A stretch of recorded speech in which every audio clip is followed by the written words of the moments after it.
What's going on, everyone? Well, today we're doing a video. We're going to what spring? The Big Spring. It's just called the Big Spring. It's over in Harrodsburg, Kentucky. It's supposed to be. Well, let her give you the backstory. She knows a little more of it. It is the spring that James Harrod found and decided this is the perfect spot to make our settlement. Because he had already come out to Kentucky from Virginia, I think it was. He was surveying a good place to make a settlement. Found the Big Spring, thought this is awesome because it's a big spring that leads into a creek. So that means we have water, we have lots of trees around us. So he went back, grabbed people, came back, and they built the settlement. And that's how James Harrod built pretty much Harrodsburg. Yeah. But yeah, we're going to go ahead and do a little video on that today, going out there. We stopped by though because this is the Blue Star Memorial where there's a big tank. I never realized how big tanks were until you're like right up on one. You know what I mean? Yeah. But figure we'd show you all this. And another thing, while we're out in Harrodsburg, we're going to film the first street in Kentucky out there, show you all that. So a little bit of Kentucky tourism. Me and Sammy are off. I'm off due to the coronavirus. She's just off today, so figure we'd show you guys a little bit of Kentucky. Right. Yeah, this is turning into a little adventure, by the way. I'm gonna go ahead and let me cover that up. Tell you what we just had happen. Yeah, my car's junky. Fucking muffler fell off, bruh.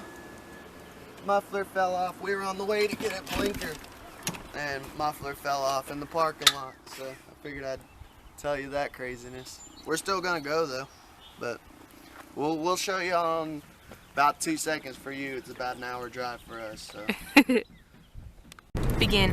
What's up, guys? We're just driving on the way. We're on what, 68? Yep. We're actually crossing over the Kentucky River right now. Ooh, and it is up. Yeah, all this rain, dude. But yeah, I figured I'd go ahead and kind of plug 2 podcast videos that I got in mind. Since we're on the way driving, I figured I'd just throw this clip in there. I know I keep saying I'm going to do it, but I don't want to do it alone. I want Sammy there with me. And one of the videos is going to be a whole podcast episode on cryptozoology, on different mythical creatures, different creatures like Sasquatch and all that stuff. We're going to talk about pretty much a whole episode, maybe about an hour long, on, because there's several that I believe in that are real, that I believe are real, and I'm not too positive on what you believe. You know, we've talked about it, you know, but I would like to record that, just me and her have a sit down and kind of go over each different creature. Because I could do those videos as like separate videos, but I really don't want to. I kind of want this channel to move towards the podcast direction. But it's kind of hard too, because where she's working. By the way, I got a job interview tomorrow, so maybe I'll get the job that I'm looking for. But yeah, that's one of the podcast episodes that's coming up. We just have to have an hour or two to sit down and actually do it, you know. And then I got another one that's gonna be fucking epic. We're gonna do a podcast episode on the Cecil Hotel, which the Cecil Hotel is like supposedly like one of the most like haunted hotels in America, and it's actually like the history of it is insane. Like I would not be surprised if the movie 1408 was inspired by it, because the history just goes back and it's just loaded with stuff, and the history of it ties into Elisa Lam, which is there's a big conspiracy around her. Richard Ramirez, the Night Stalker, he was like a satanic serial killer. But yeah, we're gonna go balls deep on that episode. It might be an hour and a half, 2 hour long episode, I'm not sure. However long I can keep her talking. Because I can talk all day. But yeah, I figured I'd go ahead and plug those 2 videos that are coming up. So when they come out, check them out. Pick a time whenever you might be going to sleep, you know, you can go to sleep to it, or maybe a day that, you know, you're working and you can listen to music, go ahead and pop it on, or a day you're cleaning house with this coronavirus, stuck inside and bored, just pop us on in the background, you know. We're trying to move the channel more in that direction, so, but that's it. We're heading towards Harrodsburg and we'll be there in a little bit, so hope y'all enjoy this video. No, the big elm would be further up, but it's already been cut down. Yeah, okay guys, so we have finally reached the big spring here in Harrodsburg.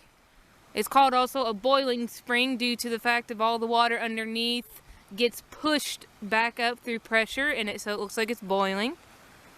It's not as active as it was the other day when I found it. I was so surprised. I've been driving by this every day for work and never even noticed it. But it goes all the way around. As you see, he's already going on us. But there's a big plaque here too, talks about it. Just says that, you know, the first permanent settlement west of the Alleghenies, which became present-day Harrodsburg, is firmly connected to the spring. So this is the spring that James Harrod found and was like, yep, I'm building a settlement here. And then on the map you kind of see like, oh, we're here, and then here were some of the cabins, and then there's the big fort, and this, so in other words, like, they're part of this used to be Buffalo Trace part of it. So we're going to go along it though, just to say though, just a little further down this spring was the big elm tree, which had the first sermon that they had their first sermon together with all the new settlers.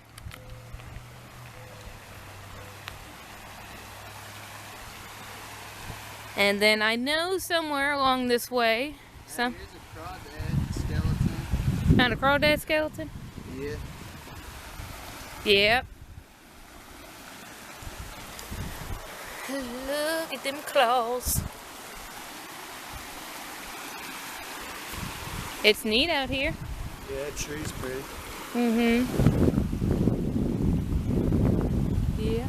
Ready to go down further down the trail?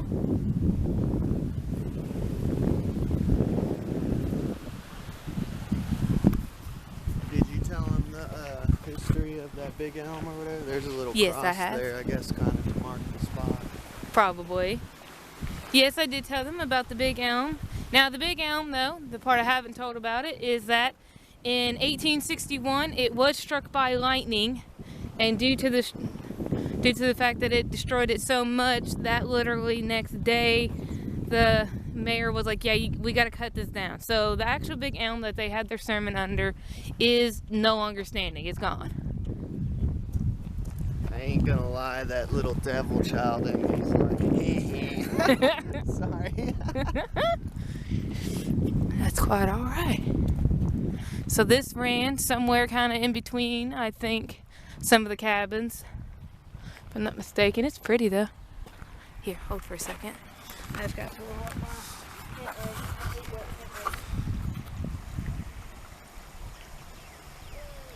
What's this creek called, Boo Boo? This is just the town creek. That's just all it's called. Yeah, so the big spring was also called Payne Spring or the Boiling Spring. And now though, because of where it just creates a creek down this way and it goes, well, through town, it's Town Creek. Yeah, it's a little muddy out today because it's been raining. Yeah, I should have. It's okay though. Oh, look at the big holes. Sonna's been digging. Yeah. But yeah, we figured we'd take y'all along on our little adventure. I think that. And then honestly, it looks like the trail just wraps back around. It's a little small trail, but I don't know. It's just little things like this in Kentucky, you know. Little histories. We like to show you all whenever we go out to little areas, little historical sites and all that. We figure we'd show you all, you know, because you all can't make it out here. Some of you, so everyone else is trapped inside during the coronavirus, quarantine themselves. It's like, nah, I'd rather be out in nature. I can't get sick. I'm not around people, I can't get sick, you know, if I'm out in nature, so. But yeah, that's about it. Figure we'd give you a little history lesson and show you some spots. Well, here. But, huh? Show it towards me. Something else, though, is that we do know somewhere along this creek line is a tree that in 1776, maybe a couple of years after the settlement had been here, something like that, a General James B. Ray had come to the settlement, stayed for a while, and one day, him and some of the other settlers heard a turkey call. And the settlers thought, oh no, that must be a real turkey, we should go out and find that. And he's like, no, that's not a turkey, that's a Shawnee brave, imitating the call of a turkey. You all need to stay inside the fort. So he snuck out of the fort, went around, and found the Indian, or Native American, sorry, in the tree, and he shot him dead out of it, and fell right into the water. And then he had to run back to the fort, because all the other Shawnee brave were like, crap, we've been found out! So they had to chase him and try to kill him, but they didn't. So yeah, one of these trees is where it happened. Yep. We're not sure exactly which one. No. But honestly, it's still kind of neat. At least we got to see it, whichever one it is, you know. Yeah.